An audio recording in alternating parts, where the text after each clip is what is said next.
just a massive playing field of characters, and you get all these great stories amongst them. The X-Men are, in my opinion, the underdogs of the Marvel Universe.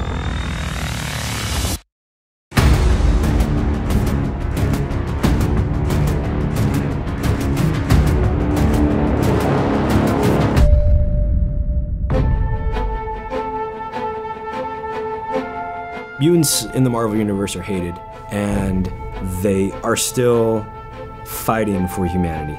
It's people who are fighting for people who hate them, which is a great twist to the superhero. They're such misfits. They're good, and they want to be good, but they're not understood. They all had issues with each other that were very real and relatable. They were just like a big family.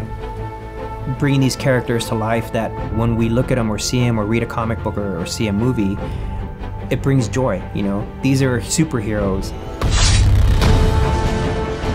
Wolverine, you know, he's been around for a long time. He was first shown off in a Hulk comic of him, like, fighting the Hulk. Our first, like, viewpoint of this, it's like, this dude's fighting the Hulk? This guy pops knives out of his arms, and that's his power. Sheep, and just being able to kick ass. As fans, you of course want to bring your own input to the character. That's only natural. You want to expand on it, but you also have a responsibility to stay true to what made him popular in the first place. 90s comic book characters are very based in spandex, and we want to stay true to that feel, but give it a little bit more of that dimension texture without making it so far gone it's no longer the character. If you took that comic book panel from 1979 or whatever it is, and you translate it to a quarter scale statue, there's so much empty space. And so we sort of feel like we have a little bit of license to fill in that gap. So sculpted on this project, we had Raphael Grizzetti, Marco Plouffe, Martin Canal, and Aaron McNutt. Everything they did was amazing, and working with them was a great pleasure. Painting that thing was so much fun, you know, with kind of still a comic book approach with the colors, having a clean look, but at the same time, having a realistic touch to it. At the end of the day, we always work with what's going to be best for the statue and have that wow factor that we want every piece to have.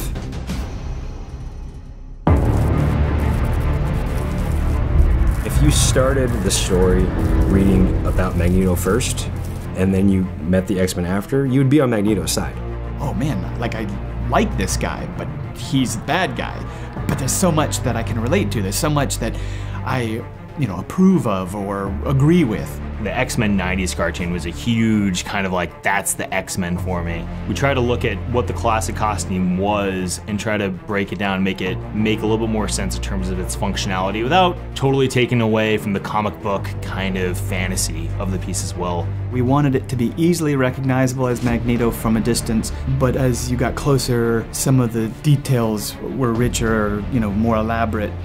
Collaborating together, whether it be the sculptors, the painters, the design team, when we come together and we start talking about it, we go off each other, we feed off each other. We had the opportunity to kind of mix more current costuming ideas, like integrating different materials into the suit, how it's sculpted, how it's considered, how it's thought about and broken down, and the seam work, which keep it very cool when you get up on it, but like when you're looking at it, it's very much reminiscent of classic Magneto.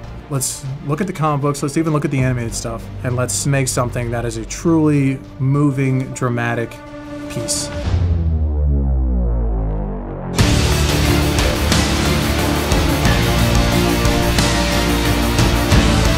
As adults, we're all bringing that passion, not only to pay homage to what it meant to us as children, but we also had the ability to inject some different life into it.